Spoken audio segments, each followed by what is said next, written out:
Baik, hari ini kita akan bahas tentang modus. Pertama, modus data tunggal. Apa itu modus? Ya, untuk data tunggal itu, ya kita harus pahami dulu apa itu definisi modus. Modus itu adalah nilai yang paling sering muncul, ataukah data yang paling sering muncul, ataukah data yang frekuensinya terbesar. Sebagai contoh, ini ada data, lihat. Nah, pertanyaannya adalah tentukan modusnya. Berarti modusnya adalah 5. Oke, lanjut. Nah, yang kedua, menghitung modus data kelompok. Rumusnya FO sama dengan L ditambah P kali D1 per D1 ditambah D2. Nah, keterangannya FO itu modus, L ini adalah tepi bawah kelas modus, maksudnya di bawah dari frekuensi terbesar yang diambil. P panjang kelas, D1 adalah selisih frekuensi kelas modus dengan kelas 1 ya. Tepat satu kelas sebelumnya.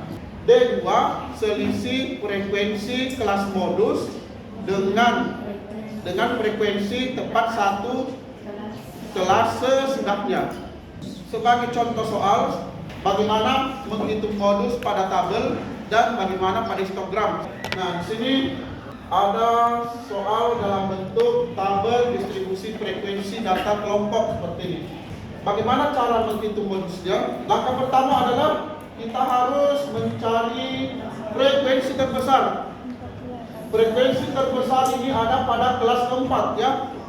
Cari ini frekuensi terbesar. Berarti kelasnya 74 sampai 76. Nah, dari sinilah diperoleh tepi bawahnya, dalam hal ini L. Berarti tulis bawahnya L sama dengan tepi bawah, ingat. Berarti iya, tepi bawah itu batas bawah dikurangi 0,5. Batas bawahnya berarti 74 dikurangi 0,5 sama dengan 3,5. L-nya 73,5. P-nya sama dengan berarti 3. D1. Ya, ini selisih frekuensi kelas modus dengan frekuensi tempat satu kelas sebelumnya. Berarti 14 sama dengan 1. D2. Selisih tidak kurang ya. Selisih frekuensi kelas modus dengan frekuensi tempat satu setelah. Berarti ini 14 dikurang 4. 14 dikurang 10. Oke, sekira komponen di rumus ada R, P, D1, D2 nggak bisa dihitung. Jadi MO sama dengan L-nya 73,5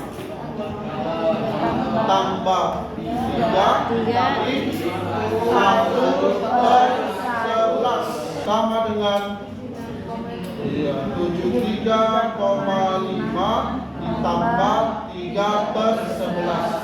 73,77. Oke, sekarang bagaimana kalau soalnya dalam bentuk histogram? Langkah pertama kalau histogram, kita lihat batang yang paling tinggi.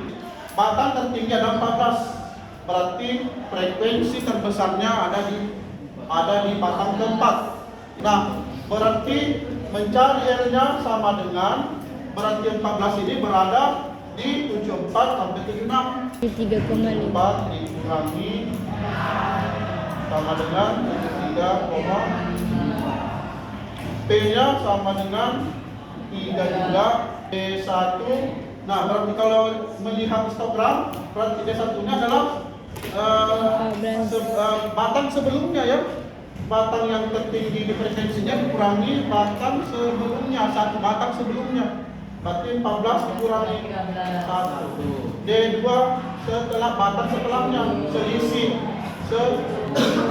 Berarti modusnya sama dengan 3,5 tambah 3 kali 1/11 atau sama dengan atau langsung ya 73,7. Oke.